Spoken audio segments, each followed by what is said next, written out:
Maayong adlaw. Mao ni akong POV sa second day sa confirmation of charges hearing sa The Hague ni former President Rodrigo Roa Duterte. On the second day sa confirmation of charges hearing sa ICC mga higala, nagpadayon ang prosecution sa pag-present sa ilang arguments ug evidence batok kang former President Duterte.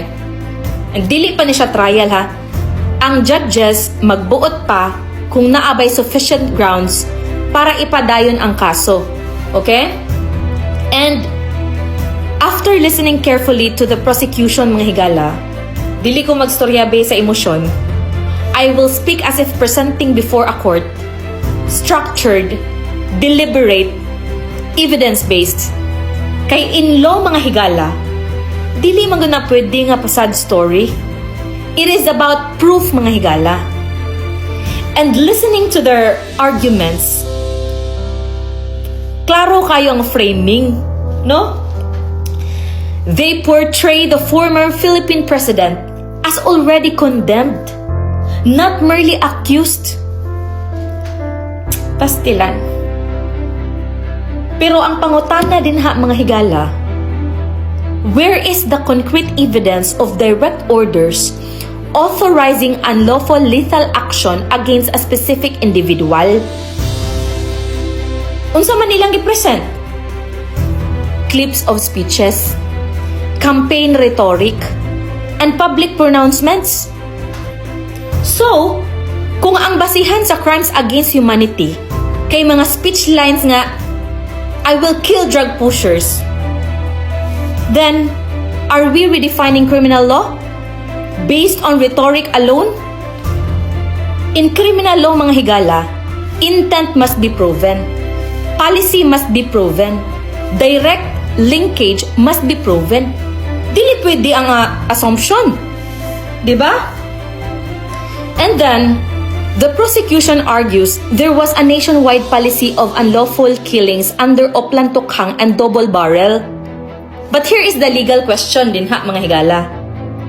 Did the President Duterte sign a written order directing the unlawful killing of a named individual?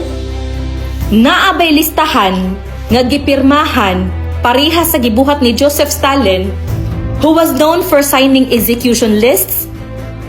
Wala. If they argue systematic extermination mga higala, show documentary proof comparable to documented historical state policies like those under Adolf Hitler during World War II. But there is none presented mga higala. Instead, what we hear are interpretations of speeches, no? Commentary, narratives, analysis. That is not the same as criminal evidence. If there are alleged unlawful killings with merit, nganong dili man sa Pilipinas gifile? The prosecution frames the ICC as the only hope of the victims. But the ICC mga higala was created in the context of post-war accountability. Similar na siya to what followed the Nuremberg trials, not as a replacement for national courts in every political controversy. The burden of proof is with the prosecution. Diba? Kay, they must prove na, first, there was a state policy to unlawfully kill civilians. Ikaduha, the president authorized or ordered such acts. Ikatulo, the alleged 78 cases are representative of a systematic attack. Pero mga higala, allegation is not proof. Okay? Ang prosecution speaks of words like, I will kill you. Pero sa Bisaya, patyunta ka. It is often rhetorical mga higala, cultural emphasis, not literal execution intent, no? Context matters in law mga higala. You cannot detach language from culture and then criminalize it. Oplan Tokhang resulted almost 2 million individuals voluntarily surrendering for rehabilitation. So, kung state policy ang pagpatay, nganong naa may rehabilitation program? That contradiction alone deserves scrutiny. As defense counsel, Nicholas Kaufman emphasized, courts decide based on evidence, not emotion, mga higala. The prosecution repeatedly emphasized that the victims were poor. Sympathy is powerful. But sympathy is not legal proof, mga higala. That is what we call the fallacy of accent. Selective emphasis. Diba? They skip prominent drug lords. They highlight only one side of the narrative. And justice requires completeness, mga higala. Sumala sa Proverbs, chapter 18, verse 17, the first to present his case seems right until another comes forward and questions him. So, mga higala, ang due process is biblical. As Christians, we believe in accountability. No? Kung sa tayo ingon sa Romans chapter 13 verse 4, governing authority is God's servant to restrain evil.